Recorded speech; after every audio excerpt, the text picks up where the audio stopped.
Buenos días, nos encontramos en el viñedo Tierra Adentro en Zacatecas. Estamos llevando a cabo una serie de eventos a nivel de la Federación de Alianzas Francesas en México en torno a la Fiesta Nacional de Francia, este 14 de julio. Y la Alianza Francesa de Zacatecas se suma a este esfuerzo. Esta mañana nos encontramos con el doctor Joaquín Madero. Muchas gracias, doctor, por recibirnos aquí en el viñedo. Y pues si pudiera platicarnos un poquito de su formación, de su trayectoria en torno al vino, a la vinicultura. Claro que sí, Francisco, muchas gracias, muy amable. Encantado de poder platicar con ustedes y más en esta ocasión. Pues, ¿qué podemos platicar de mí? Bueno, mi nombre es Joaquín Madero Tamargo, originario de Parras, Coahuila. Formo parte de la cuarta generación de maderos inmiscuidos o que están dentro del ambiente vitivinícola. El primero de la familia fue Evaristo Madero, papá Evaristo, que compró la vinícola Casa Madero, la más antigua de toda América. La compró, si no me equivoco, alrededor de 1880, no me acuerdo bien la fecha. Y de ahí se han venido otras generaciones hasta llegar a la mía. Formo parte de la cuarta generación, un hermano y yo formamos parte de la cuarta generación. Y la quinta generación ya está, unos sobrinos ya están adentro del ambiente vitivinícola. En lo particular, bueno, como originario de Parras, Coahuila, pues de una manera u otra siempre tuvimos contacto con los viñedos y con las bodegas. Una razón muy fuerte es que mi papá es de la tercera generación y fue viticultor y un apasionado por la vitivinicultura. Eduardo Madero Muñoz, porque mi hermano se llama Eduardo Madero Tamargo como yo, nos apellidamos igual. Y mi papá desde muy joven se dedicó a la viticultura y fue un experto excelente, empírico, y que llegó a tener contactos técnicos y de amistad con americanos de la Universidad de Davis, con franceses de la Universidad de la Escuela Nacional Superior de Agricultura y Viticultura de Montpellier. Y fue más o menos con esa relación de mi padre con personajes de la viticultura de aquel tiempo, que desgraciadamente ya fallecieron. Fue a raíz de eso que nos fuimos nosotros a estudiar a Francia. Pero desde muy pequeño, sería alrededor de los 11, 12 años, nuestras vacaciones las pasábamos en los viñedos y nos íbamos a caballo. Mi mamá nos preparaba nuestro lonche, nuestro morralito, y nos íbamos a los viñedos. Y los primeros trabajos que nos dieron fue espantar pájaros con unos cohetes. Y como era cada verano trabajamos las vacaciones en los viñedos, pues después aprendimos a manejar tractor, empezamos a interesarnos más por las propias vides, por las variedades. Y así fuimos trabajando todas las vacaciones hasta que terminamos nuestra carrera profesional de ingenieros agrónomos. Obviamente ya para esas fechas, las vacaciones o los veranos, pues ya las trabajamos en la bodega, muestreando la uva, viendo ya un poco más los procesos de la vinificación y equipos, análisis de laboratorio, en fin, prácticamente toda mi vida, desde jovencito hasta la fecha he estado en el mundo de la viticultura y de la enología. Una vez que presentamos nuestra tesis, mi hermano y yo, nos fuimos a Francia, a Montpellier particularmente, a estudiar viticultura y enología. Y con unos profesores muy, muy interesantes. Se puede decir que eran los padres de la viticultura y de la enología moderna en aquel tiempo. No lo sabíamos, hasta después apreciamos esos detalles. Y ahí estuvimos mi hermano y yo en Montpellier, regresamos a México, empezamos a trabajar, gestioné una beca para poder irme otra vez y y me fui cerca de Montpellier a Marseillan-Plage, a un centro de desarrollo de variedades que se llamaba Basal, y ahí me recibió mi profesor de Montpellier, y ahí pasé 9 meses, sobre todo, bueno, estudiando, pero practicando mucho la obtención de nuevas variedades y sobre todo el conocimiento de las variedades. Quiero decirles que en el mundo de la viticultura existen entre 8,000 y 10,000 variedades de vid. Y ahí en Basal la colección de variedades es de las más importantes del mundo. Entonces tuve la grandiosa oportunidad de conocer muchísimas variedades en vivo y de trabajar con ellas. Regresé y unos meses más me seguía yo con la inquietud de seguir estudiando, y el gobierno francés y el gobierno mexicano a través de CONACYT me otorgaron una beca y me fui a hacer una maestría, otra maestría y el doctorado a Burdeos. Ahí estuve 4 años y medio y una vez que terminé me regresé a México. Muchas oportunidades de trabajo había en aquel tiempo. Es que tuve la oportunidad la oportunidad de escoger en dónde. Y me gustó Zacatecas. Ya había estado aquí entre mis ires y venires. Había estado aquí en 2 ocasiones haciendo unos trabajos de viticultura. La enología estaba muy lejana todavía. Estuve haciendo unos trabajos de viticultura, conocí Zacatecas, ya conocía otras regiones de México, otras regiones vitícolas, y decidí por Zacatecas. Y el 1 de febrero de 1981 ya me integré aquí a trabajar en el Instituto Nacional de Investigaciones Agrícolas, Pecuarias y Forestales y Pecuarias, perdón. Y ahí laboré durante 30 años. Mi trabajo era de desarrollo de proyectos, estudios de variedades y pues mucho tema de extensionismo, de divulgación con los viticultores de las diferentes regiones de Zacatecas, desde Fresnillo hasta acá al sur de Zacatecas, en Ojo Caliente y Pastoría, en fin, todo eso. Conocí prácticamente a todos los viticultores, interactué mucho con ellos y los fines de semana yo daba asesorías a diferentes viñedos. No había nada de vinos y uno de los viñedos a los que asesoraba es actualmente, que estaba en manos de el dueño Isauro López, que nos hicimos grandes amigos. Y los fines de semana era uno de los viñedos que yo asesoraba. Posteriormente, él desgraciadamente falleció. Los hijos retomaron el proyecto y nos integramos ya con la viticultura y la enología a partir de 1998 aproximadamente, plantando los primeros viñedos para el proyecto actual de Campo Real Vinícola y los vinos Tierra Adentro. ¿Y desde entonces lleva el nombre desde el 98 o desde que estaba en manos del señor Isauro López ya tenía el nombre?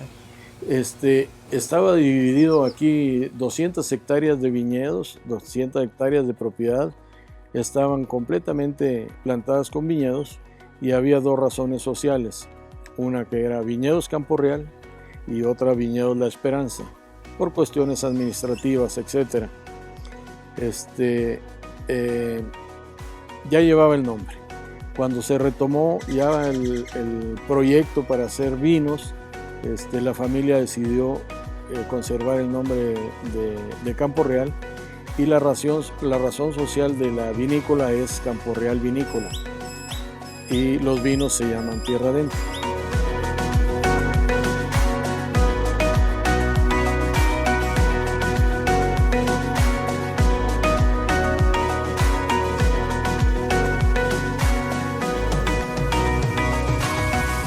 Y como nos comentaba, hay una variedad muy amplia de uvas, de tipo de uva, pero pues hay algunas más conocidas o más populares. ¿Qué define o cómo se hace la selección para ciertas uvas? ¿En qué se basan o de qué depende? Sí, bueno, estas 10,000 variedades existen a nivel de colecciones y en muchos, bueno, por ejemplo en Europa, en Francia, España, Italia, cada región tiene sus propias variedades y ahí se han mantenido, y hay algunas que no son muy conocidas en el mundo vitivinícola, pero ahí están en rinconcitos de Francia o de España o de Italia o en fin de Portugal, y periódicamente resurge alguna o resurge o aparece en el mundo, en el mapa mundial. Por ejemplo, una variedad blanca que se llama Viognier, pues existe ahí en Francia y ahora ha tomado un auge tremendo, ¿eh? Y así empiezan a aparecer variedades italianas o españolas. Sin embargo, de esas 8,000 o 10,000 variedades, el mundo vitivinícola gira con alrededor de unas 500 variedades, que ya es un buen número, ¿eh? Y en últimas fechas, vamos a poder hablar en los últimos 50 años, pues el mundo se hizo chiquito y las puertas se abrieron.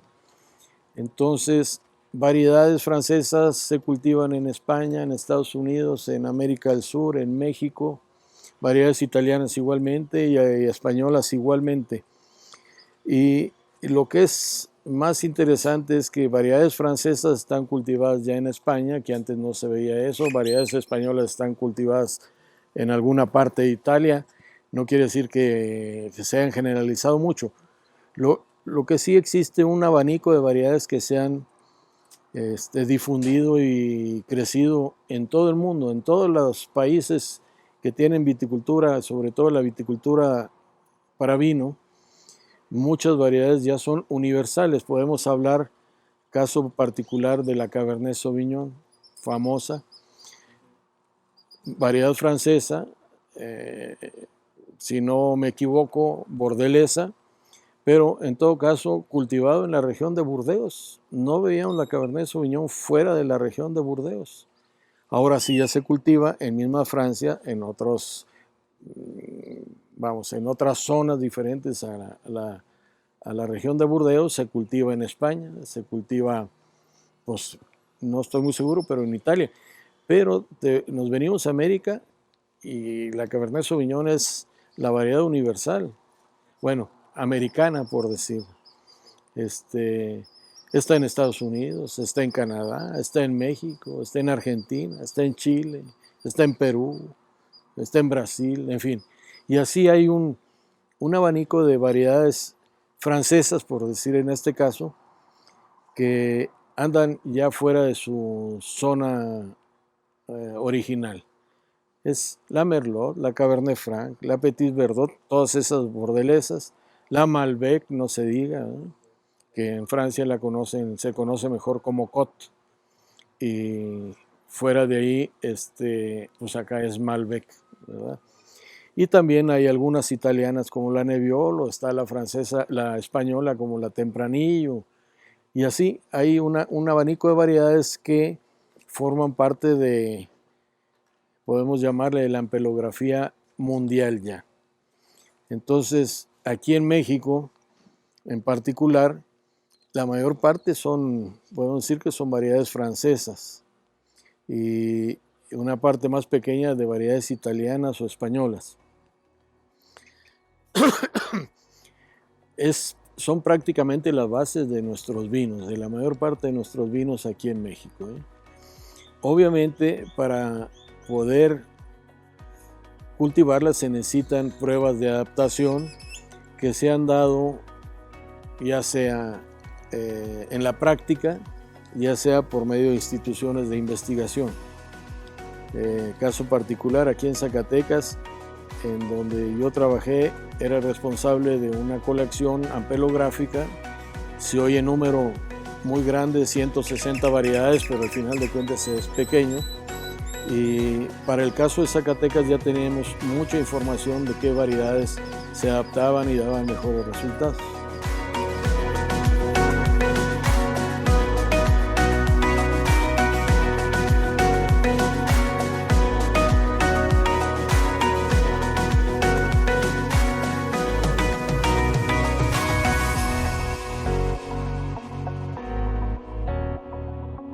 Y en este caso para Zacatecas, en cuanto a estos vinos, estas variedades francesas, ¿cuáles son las que les han dado mejor resultado o que más se han adaptado? Mira, vitícolamente hablando o agrícolamente hablando, prácticamente no hay variedades que tengan dificultades de adaptación a crecer, a producir y en un momento a madurar bien.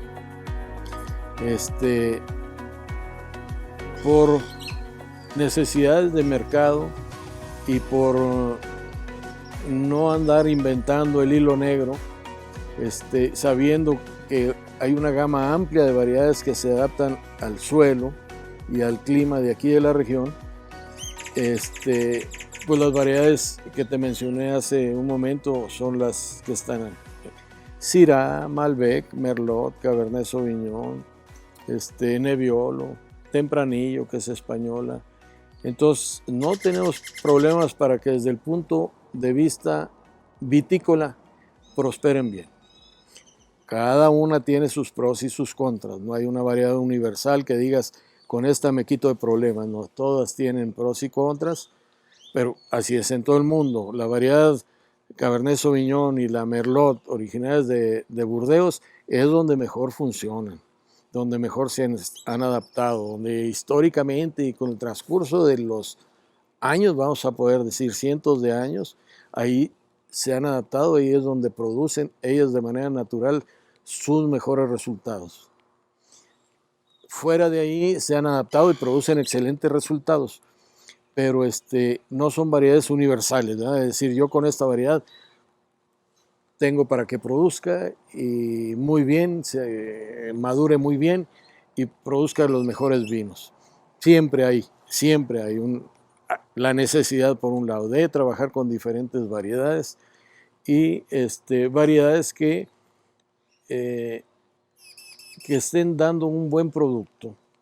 Ya la viticultura, el manejo del viñedo y la enología, pues ya te dirán hacia dónde vas y con qué producto puedes terminar, ¿verdad? Y hace un momento comentaba, doctor, que hay algunos tipos de uva que aparecen más en el mercado, desaparecen y después vuelven. Y justamente ayer en una charla que se estaba dando por apoyo de la Embajada y en conjunto con la Federación de Alianzas, comentaban que el Viognier, justamente, que se está poniendo como de moda, está resurgiendo, no sé, ya había impactado y ahorita se está llevando a otros lugares. Comentaban que algunas bodegas, no sé si en el estado vecino de San Luis Potosí, estaban empezando a producir el Viognier, pero ya se había dado y que cuál es la característica o por qué se está retomando el Viognier, ¿qué es lo que...? Sí, bueno, mira, lo mismo ocurre con muchas variedades, pero el caso particular del Viognier, el vino producido con Viognier me tocó en una ocasión en un evento muy bonito y muy grande que se hace en Burdeos, que se llama Vinexpo. Un amigo, compañero de la universidad, me dijo, ven, quiero que pruebes este vino. Yo no lo había probado, la verdad. Y me encantó, yo dije, esta puede ser una buena opción para México, ¿eh? No había material vegetativo para conseguirlo, había que buscar el caminito para encontrarlo y plantarlo y todo eso. Ya existen, ya hay plantaciones de Viognier en casi todas las regiones vitícolas de México y se ha adaptado bien, y la particularidad del Viognier es muy interesante para nuestro gusto porque da un vino muy floral, muy afrutado y muy fresco. Cada región expresa sus características de Viognier, unos con un poco más de aroma, con un poco más de perfume, con un poco más de redondez en boca, otros un poquito más débiles, en fin, hay de todos los Viognier, pero por eso la Viognier ha penetrado tanto aquí en la viticultura mexicana y en la enología. ¿Y a nivel continental también está impactando? ¿O es... Yo creo que sí, creo que sí. Resulta, en la región donde está en Francia, en sus orígenes difícilmente ibas a encontrar un Viognier 100%. Normalmente era mezclado con otras variedades blancas de la región. y como te digo, de repente se detecta algo y que es interesante, empieza a cundir por el mundo, ¿verdad? De manera positiva, vamos a decir, ¿verdad? Y así van a aparecer periódicamente variedades. Hay mucho de dónde escoger. Hay muchas variedades de dónde escoger. Yo veo aquí en México que de repente aparece que un Montrachet, que parece un Montrachet que parece una variedad blanca que no se cultivaba antes, o una tinta por ahí. Y ya el consumidor mexicano está más enterado de lo que uno se imagina. ¿Ah, sí? Sí, o sea, el acceso a internet, el acceso a tener información, y en los mercados diferentes vinos nacionales de todas las regiones, más los vinos extranjeros. Entonces, el consumidor mexicano ya en general está enterado, ya el que dio el primer pasito se empieza a informar, empieza a buscar, ¿no? Empieza a buscar. Entonces, ya no se corre tanto el riesgo que yo veía de manera muy personal de entrar con una variedad nueva, en primer lugar a plantarla, ¿verdad? Y esperarse 4 años a que empiece a producir, y luego salir con un vino de una variedad desconocida en el mercado mexicano. Te tocaba hacer punta de lanza, y la gente, pues fuera de las variedades conocidas, como que se ponía a dudar, ¿y esto de dónde? Afortunadamente ya, como te digo, el consumidor mexicano está muy enterado, ¿verdad? Entonces ya no es tan complicado. Por ejemplo, si hablas tú de Zinfandel, que es una variedad pues de origen es más lejano, pero cultivada antiguamente y a lo mejor todavía en pequeñas cantidades en Italia, bajo el nombre de Primitivo, pues vino a dar a Estados Unidos, y el estadounidense le puso un nombre regional, que es Zinfandel. Era la variedad emblemática en California. Bastantes dificultades para hacer buen vino. Actualmente ya se están haciendo, después de 30 años o 40 años, ya se están haciendo buenos vinos de Zinfandel. Pero si tú presentas un Zinfandel, una bodega mexicana presenta un Zinfandel, la gente ya lo ubica. Ya no es empezar con promocionar y empezar a aprender, que la gente empiece a aprender. Y a posicionar el producto, que a veces es difícil, ¿no? Sí. Que cae en el gusto. ¿Y se tiene un trazo del nombre antiguo en Italia de este vino Zinfandel? Sí, ¿Cuál era el nombre antiguamente? Uy, hay un nombre muy raro, porque si no me equivoco, bueno, el origen de esa variedad, el origen silvestre de esa variedad está por allá por Hungría, o por aquellas regiones, por aquellos países, ¿verdad? Con un nombre, pues no me acuerdo. Pero al final de cuentas, de su origen silvestre fue a parar a Italia y se le llamó Primitivo da Gioia, algo así. Pero se conoce como Primitivo. Y de ahí brincó a Estados Unidos, pues por los mismos migrantes italianos, y se afianzó. Allá por 1980 era un furor con la Zinfandel en California. Se plantó, y obviamente tiene su historia de cómo llegó y cómo dieron con ella. Y la rebautizaron como Zinfandel.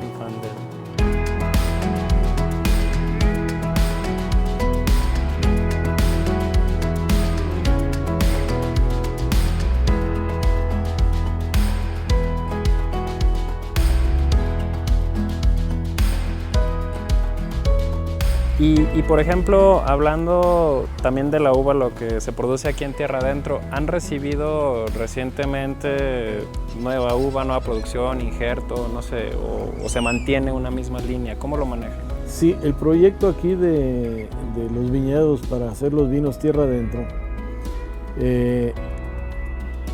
empezó en 1998, los nuevos viñedos, porque recordando, aquí hubo 200 hectáreas de viñedos, pero ya la nueva plantación y con el objetivo de hacer vinos, más o menos en 1998 se plantaron los primeros portainjertos.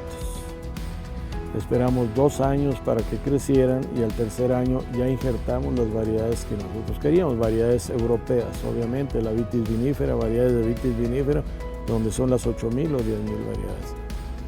Se plantaron alrededor de para vino, alrededor de unas 6 hectáreas y otras 5 hectáreas para mesa. Y ese era el proyecto inicial. Año con año hemos ido creciendo y plantando nuevas tierras, por llamarlo así, con las mismas variedades, con excepción de la Nebbiolo, que fue una variedad que introdujimos hace 4 o 5 años.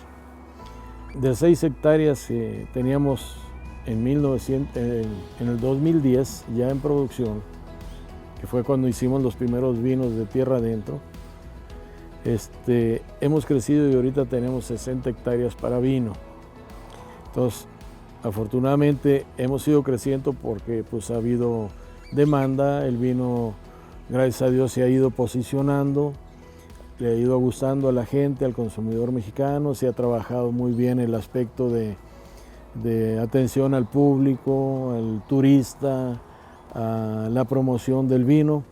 Y eso nos ha permitido crecer de manera importante, por llamarlo así. De manera importante porque 60 hectáreas ya no es una superficie pequeña. Si hacemos un comparativo proporcional, Europa, pues las superficies son bastante pequeñas, de 4 a 6 hectáreas en promedio. Hay superficies más grandes, ¿verdad? Y aquí en México, por ejemplo, si tomamos el Valle de Guadalupe, también son superficies bastante pequeñas. Sí, o sea, la mayor parte son superficies bastante pequeñas. Hay las vinícolas grandes que ya tienen 300, 400, 600 hectáreas, pero son pocas. La mayor parte de superficie pequeña. Y aquí el tener 60 hectáreas, no todas en producción, hay que decirlo, porque vamos creciendo año con año. Entonces, este año plantamos una superficie más pequeña de 2 hectáreas que entrará en producción hasta dentro de 3 años. Entonces, de esa manera hemos ido creciendo hasta tener las 60 hectáreas. Y 60 hectáreas pues ya implica una producción no están todas en producción, todo el viñedo, pero una vez que esté en producción implica el producir ya en la bodega alrededor de unas 250,000 botellas, alrededor de unas 20,000 cajas. Una producción sí, importante. Dices 20,000 cajas, pues con 20,000 gente que me compren una caja, no es cierto, hay que trabajar de otra manera. Claro. Y ahorita que dicen el tema del posicionamiento del producto también están las exportaciones, que por ahí en algunos países han estado ya pidiendo, europeos incluso, ¿no? Sí. En el caso particular de aquí de los vinos tierra adentro, se ha estado exportando a Suiza, particularmente a Suiza. Okay. Se está trabajando la exportación para hacer exportaciones a Estados Unidos y a otros países de Europa, en donde de una manera u otra ya tenemos contacto y donde ya el nombre de los vinos tierra adentro, también obviamente a través de internet y de información que está disponible para todo el mundo, detectan y les interesa y se empieza a trabajar a abrir camino, ¿no? Sí, la exportación es una posibilidad muy real y obviamente es muy interesante el que los vinos de cualquiera, en este caso los vinos tierra adentro, tengan mercado en otro país, sobre todo si es europeo, mejor, ¿no? Eso es. Y también otra cosa que comentábamos sobre la implementación de la tecnología en la producción del vino, porque uno piensa que es algo muy tradicional, es algo, pues la base, ¿no? Todo muy artesanal, pero al mismo tiempo hay tecnología que permite un perfeccionamiento. ¿Es constante esta implementación? ¿Es bien vista? ¿Es bien recibida? ¿Cómo se percibe la tecnología? Es constante, es bien vista y es bien recibida. Sí. Todos los días hay adelantos. Como en cualquier área de producción, va implementándose o apareciendo nuevas tecnologías. No son tecnologías que cambien radicalmente el concepto inicial o el origen de los vinos. Aquí el origen es natural, o sea, es la fermentación natural del jugo de la uva para que se transforme en alcohol, lo que viene siendo el vino.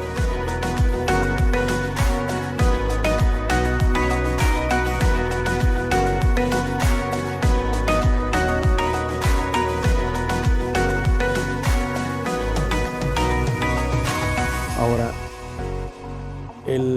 la uva y el vino pues son, junto con el trigo, son los dos cultivos, las uvas y los vinos más antiguos como cultivos domesticados, pero más unidos, más pegados a la evolución de la raza humana, tanto en el aspecto nutricional, de disfrutar, algún término no se me viene ahorita, como en el aspecto cultural. El vino siempre ha estado pegado de manera muy íntima a las culturas más antiguas. Mira, por ejemplo, la egipcia, la romana, la griega, etc. Aquí en México, cuando llegaron los españoles, bueno, México es un país rico en vides silvestres. ¿Ah, sí? Sí, la gente no se imagina, pero tenemos muchísimas vides silvestres. Toda la Sierra Madre Occidental y parte del Oriental, hay muchas especies de vides silvestres. Como preámbulo, no es un indicador de que ahí sea una zona vitícola, son muy diferentes. Pero tenemos especies que son endémicas de México. Tenemos una que se llama Vitis blancoy, que nada más está en México, por el área de Tierra Caliente, en Guerrero, Oaxaca, toda esa parte. Pero también tenemos muchas especies que crecen en toda la cordillera en Estados Unidos y México. Y algunas se brincan a Centroamérica, pero realmente las especies de vid diferentes a la Vitis vinífera, que es la europea, se dan en esa parte de México hacia el norte, por las sierras. Bueno, cuando llegaron los españoles se encontraron vides silvestres, unas comestibles, como hay una que se llama Isabela, que es una uva muy bonita, muy gruesa, que cuando tú la comes, esa crece por la Sierra de Puebla, por ahí.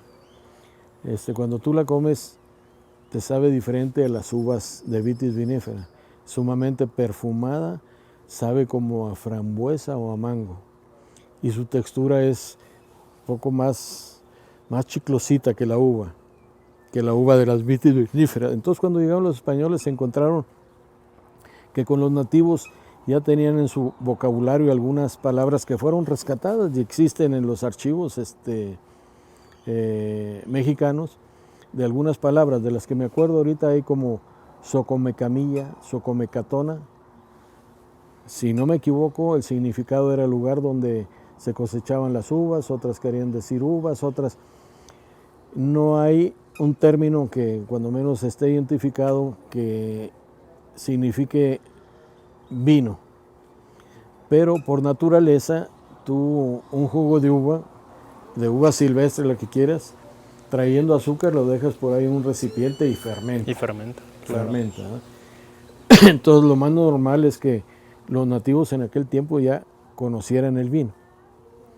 Entonces el origen del vino es exactamente el mismo, la fermentación natural del jugo de la uva. Entonces eso te da el origen a un vino, pero lo que ha sucedido desde sus orígenes hasta fechas actuales, hay todo un proceso de estudios continuos y mejoradores y cada vez más profundos y más puntuales. Entonces todo eso genera tecnologías nuevas, tanto en el manejo del viñedo, selección de variedades, en el manejo del viñedo, en la maduración, en todo, hasta la enología. La enología, tú traes la uva, la puedes procesar de diferentes maneras, o sea, mecánica, manual, y obtener el jugo, y se fermenta y ya está listo el vino. Sin embargo, tecnologías nuevas, vamos a hablar de los últimos 50, 60 años, o 100 años, donde hemos tenido acceso a la electricidad, donde hemos tenido acceso a otros materiales fuera de por llamar pilas de cemento, ollas de barro, pues llegó el inoxidable, el acero inoxidable para quedarse.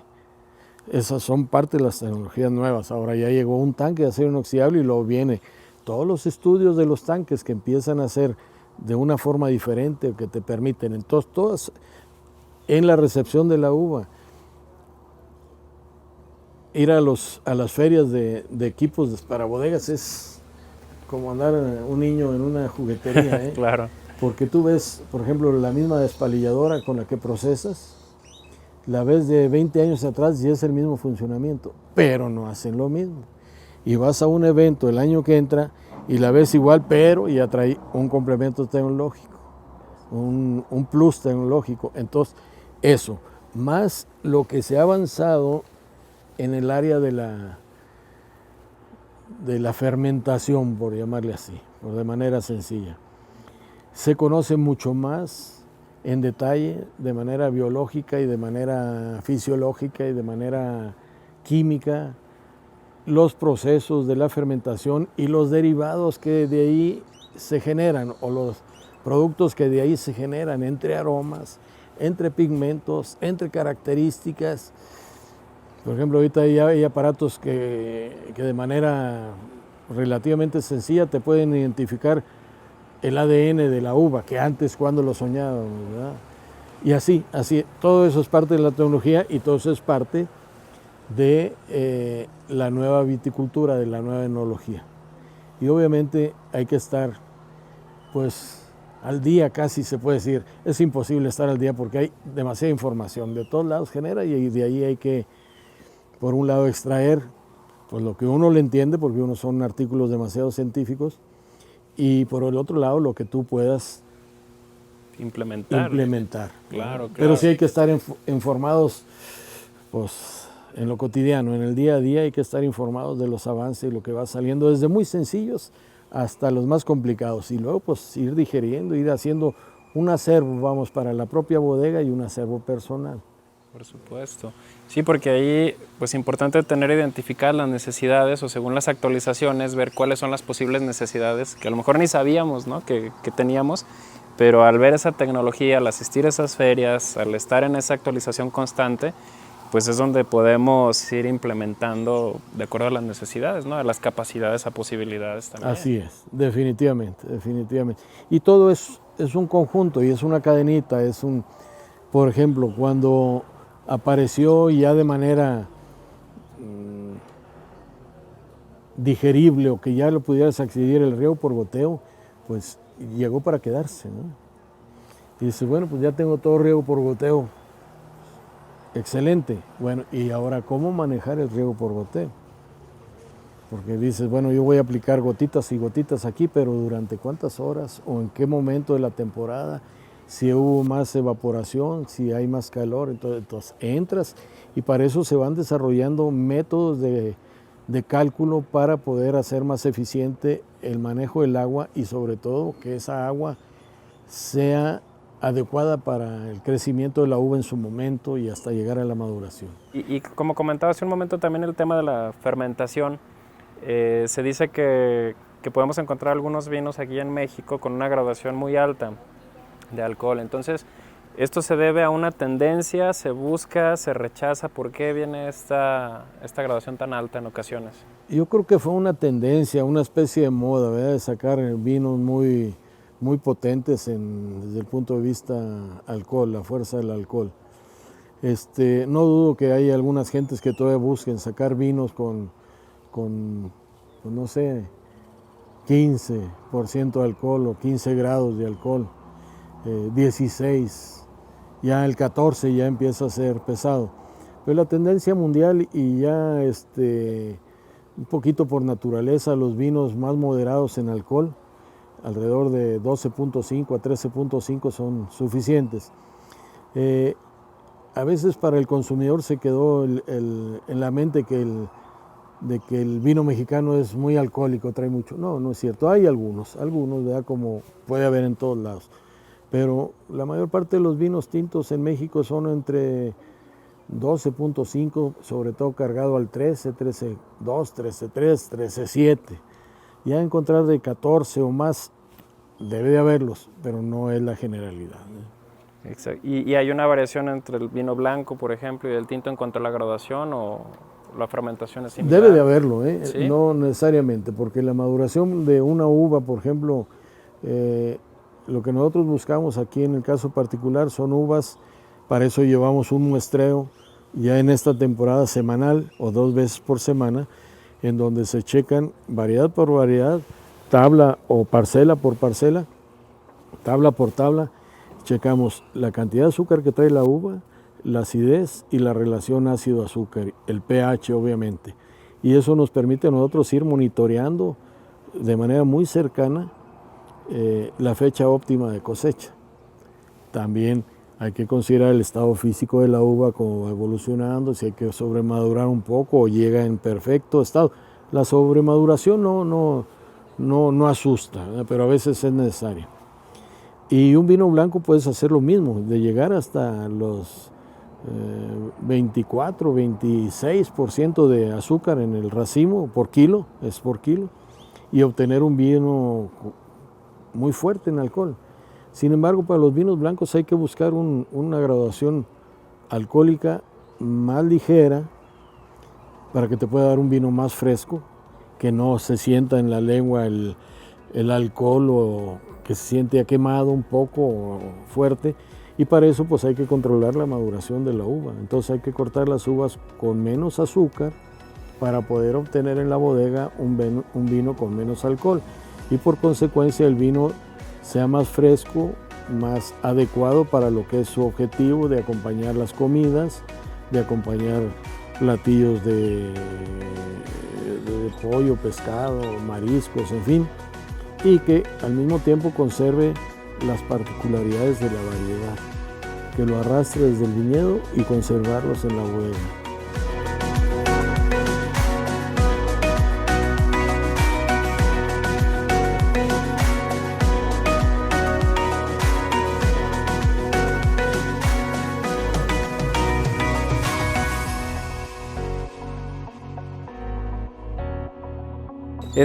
Doctor, ¿podría platicarnos sobre el proyecto Tierra Adentro, el trabajo que han realizado para posicionarse en el mercado en estos últimos años y también sobre los premios, galardones o reconocimientos que hayan recibido en los concursos que hayan participado?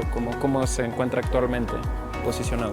Sí, mira, bueno, todo fue el origen de lo que hemos platicado, las 200 hectáreas, la tradición vitícola que tiene la familia López Muñoz, y llegado su momento pues con Eduardo López Muñoz nos fuimos a visitar bodegas en Sudamérica, Argentina y Chile, particularmente en Estados Unidos, en todo California y aquí en México en las diferentes zonas vitícolas, a ver no el concepto arquitectónico de la bodega, pero cuál es el modelo que más convenía para el proyecto de los vinos Tierra Adentro. Y se llegó a la conclusión de que había varios puntos indispensables para desarrollar en este proyecto, en esta vinícola. Uno, primero, el tema de las uvas y de los vinos, que es la base de todo, ¿verdad? Si no hay uvas, si no hay vinos, y si los vinos no están buenos o muy buenos, o en fin, el proyecto queda débil, se tambalea. Bueno, entonces el proyecto uvas y vinos. Segundo lugar, el turismo. Zacatecas es un estado turístico y no se diga la ciudad de Zacatecas, entonces aprovechando la vocación natural que tiene la ciudad y los diferentes entornos en el estado, pues que a través del turismo, de la visita del turismo, hacerla llegar a los viñedos y a la bodega, y que eso fuera un efecto multiplicativo, el boca a boca, el voz a voz. Y obviamente en todo ese aspecto, pues tener contemplado la atención al visitante, ¿verdad? En tercer lugar, el aspecto, el tema de la gastronomía. Y se implementó aquí un área, un restaurante formal y 2 o 3 puntos para comida más ligera. La hotelería, que la casa familiar tarde o temprano ya va a funcionar como hotel, y el arte y la cultura. Entonces, integrados esos 5 puntos, dieron origen a la vinícola, Campo Real Vinícola y Vinos Tierra Adentro.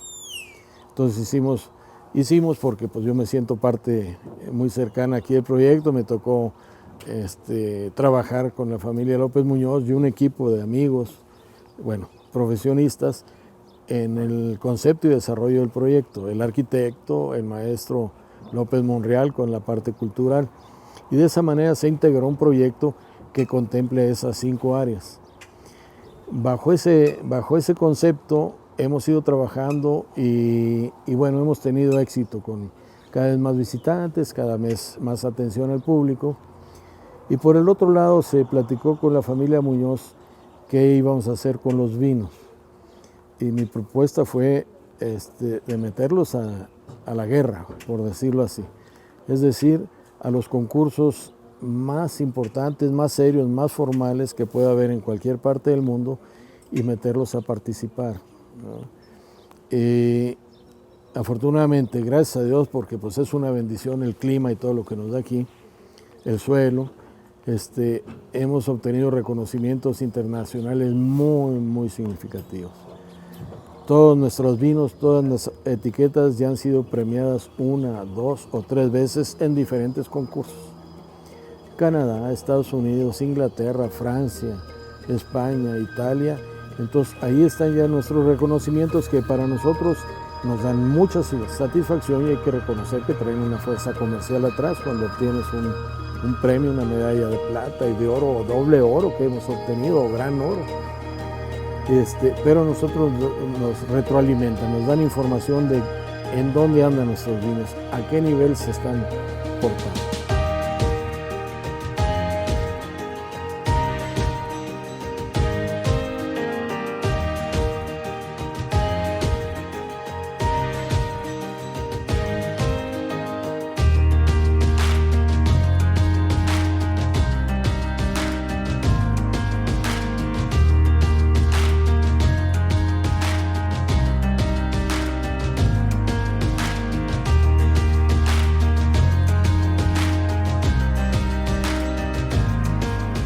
No, pues muchas felicidades y sobre todo, como dicen, el tema de la información de la gente que está buscando y que quiere informarse cuáles son las uvas, cuáles son los vinos premiados, qué reconocimientos hay, pues viene toda una fuerza mercadológica detrás, ¿no? Que también es un soporte y qué bueno que lo vean así, ¿no? Como esa retroalimentación, ese aspecto para posicionar, para tantear la temperatura, ¿no? Decimos, ¿dónde se encuentran? ¿Dónde se encuentran ubicados nuestros vinos? ¿Verdad? ¿En qué nivel andamos? ¿Contra quién andamos compitiendo? Claro. Más o menos así. No, pues muchas felicidades, porque va dando resultado, va rindiendo frutos. Hay que esperar, el tema de la agronomía, la viticultura, son años de trabajo, de paciencia, de esperar, se viene la plantación y hay que esperar 4 o 5 años para ver un resultado, ¿no? Que es para ver los primeros resultados. Los primeros. Y luego ya una vez que el viñedo está en producción, la esperanza, la incertidumbre y la alegría de cada año que es diferente y pues mira, una ventaja que le aprovecho para comentarla, nuestra ventaja comparativa es la altura sobre el nivel del mar. Mucha gente y sobre todo el europeo cuando le decimos que estamos a 2.300 metros sobre el nivel del mar, piensan que andamos en la punta de los Pirineos o que no podemos respirar, que nos andamos ahogando. Sí. Y la realidad es que formamos parte del altiplano mexicano, esa gran superficie que hay en el centro de México, desde el norte hasta el centro de México, y nosotros en esa ubicación estamos a 2.300 metros sobre el nivel del mar. La ventaja comparativa que tenemos con ese beneficio es que tenemos una maduración de la uva muy lenta y llegar a buen término no es fácil porque tenemos la temporada de lluvias, en fin, los contras que podemos tener dentro de todos estos pros. Y el llevar una maduración lenta nos permite conservar en la uva las particularidades de cada variedad, la tipicidad de cada variedad. Y eso lo logramos año con año. La responsabilidad en la bodega es conservar esas características para que el vino pueda tener una identidad propia. Yo creo que todo el mundo, la mayor parte de todos los vitivinicultores lo hacen en buscar que su vino sea auténtico, o sea, que te deje una huella, que sepan. Es difícil decir, mira, este es un tierra adentro, este es un de acá de 5 kilómetros, pero la fuerza de los años te permiten ir haciendo una identidad de tus vinos y con tus consumidores conservar una fidelidad. cuando tú haces vinos de un año es diferente al otro, bueno, no el año, pero el vino es diferente al otro, pues no te vas a posicionar de manera muy sólida en el tiempo. Puede ser un año exitoso, puede ser un año. Y aquí la política o la técnica o como se le quiera llamar es conservar la identidad de cada vino año con año. Podrá ser mejor, podrá ser peor, pero necesita que el merlot sea hermano del merlot del año próximo y del otro y de los pasados. Podrán cambiar las características por influencias del año, pero hay una identidad. Y eso, pues yo creo que ya está dando frutos, ya empezó a dar frutos y la gente que identifica Tierra Adentro ya identifica sus vinos, sus líneas. Podrá decir, el merlot 2013 me encantó, el 2016 me gusta menos, en fin. Pero esa es la línea que llevamos aquí en los vinos Tierra Adentro. Muy interesante porque sí, efectivamente vemos en las botellas que viene a veces la marca, viene el tipo de uva y viene la cosecha. Entonces, este esfuerzo que ustedes hacen, que a veces como consumidores desconocemos, de mantener una línea, efectivamente permite dar una identidad y hay variaciones que en el gusto de los muy especializados pues podrán detectar, pero tal vez en un gusto general de la gente tomamos esa afición por cierta uva, cierto vino, una marca y lo seguimos consumiendo independientemente del año y bueno, sabemos que tiene una línea, que tiene un gusto, sabemos ahora sí que dentro del maridaje de manera muy básica y general con qué lo podemos combinar e incluso de pronto recomendar, ¿no? Así como, oye, ¿qué me recomiendas para este? Ah, mira, el Merlot, el Malbec, y ahí teniendo un gusto, ¿no? Por una... Sí, mira, y desde el principio así se planeó y así está. Todos nuestros vinos tintos son para maridar y son vinos de guardia. O sea, hay gente que de repente al tomarse una copa dice, hijo, está muy fuerte o algo. El vino, todos los vinos son para maridar. Nuestros vinos Tierra Adentro, sobre todo los tintos, con mayor razón. Acompañan perfectamente. Eso no impide que te puedas tomar una copa en algún momento, ¿verdad? Pero son vinos de guardia. Entonces, tú puedes guardar un vino 2016 en buenas condiciones, obviamente, para abrirlo en el 2024, en el 2025, y tiene grandes posibilidades de haber mejorado, ¿eh? Entonces, así son los vinos Tierra Adentro. Son vinos de guardia y que van mejorando con el año.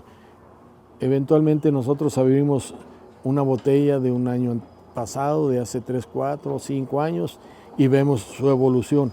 Y hasta ahorita estamos muy satisfechos con cómo se han portado esos vinos que tenemos en nuestra enoteca, le podemos llamar, y cómo se van comportando con los años. Entonces, son vinos con estructura y eso pues también nos dan las condiciones de clima, de suelo y obviamente la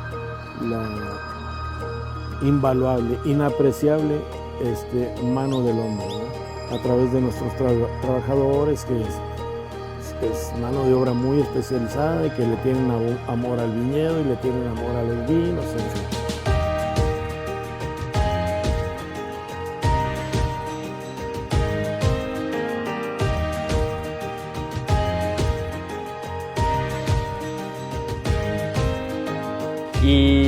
Y bueno, aquí en cuanto a la relación, haciendo la conexión, doctor, entre Francia, México, Francia, Zacatecas, Francia, viñedos, Tierra Adentro, ¿cuál podría ser el punto? Digo, aparte de toda la experiencia, toda la trayectoria de usted, que ha sido una formación que viene de cepa, que viene desde sus inicios, de su familia de sangre y que se ha complementado con todos los estudios, con todo su contacto en Francia, ¿qué es lo que podemos encontrar? ¿Qué podemos decir? Mira, nadie puede negar, absolutamente nadie puede negar la influencia que Francia ha tenido en el mundo y sobre todo en esta rama de la viticultura y de la enología. Podrá haber escuelas de otros países, formaciones, pero la influencia, la participación, el conocimiento, la experiencia que ha tenido históricamente Francia y su influencia en el mundo es innegable, ¿verdad? Ahora, ¿qué ha pasado, por ejemplo, en el caso de Francia-México? Francia siempre al mexicano nos llama mucho la atención por múltiples razones, ¿verdad? Todas ellas hermosas, todas ellas muy bonitas. En el aspecto del vino, el vino francés en México tiene muchísimos años, muchísimos años. Estoy de acuerdo que de repente algunas temporadas, unos años ha desaparecido, pero sigue llegando y es muy apreciado por el consumidor mexicano. La influencia que ha tenido para Zacatecas, bueno, pues, también es innegable. O sea, nadie puede decir estos son conocimientos propios, esto es una experiencia propia. Tienen su origen en los países con tradición vitivinícola y en el caso particular de Francia, mucho más fuerte. Obviamente tenemos también la parte española o la parte italiana, y la parte española por las razones obvias de nuestra sangre y en fin todo eso. Pero la parte francesa en el aspecto vitícola, enológico y gastronómico no se puede discutir. La parte francesa aquí en México, digo aquí en Zacatecas, yo llegué aquí en 1981 y conocí a 2, 3 franceses aquí. No había muchos, ahora hay más gracias a la Alianza Francesa, al interés que ha despertado, en el caso particular, la ciudad hermosa y la cultura de Zacatecas, y ha llamado mucho la atención, y bueno, ha de haber mucho más franceses que los que yo conozco, o de origen francés, que vienen por temporadas o que ya están viviendo en Zacatecas. Y en el caso particular, bueno, pues eso no me lo quito de encima nunca, ¿eh? Te comentaba en otra ocasión que pues todos los días voy viendo y veo una fuente, dije, ¿cómo se dice en francés? En fin, trato de mantener mi lenguaje y mi cabeza francesa. Prácticamente en el caso particular todos los días tengo alguna relación mental o de recuerdos o de experiencias con Francia. Y bueno, pues eso se viene a reflejar aquí en mi trabajo, ¿no? Sí.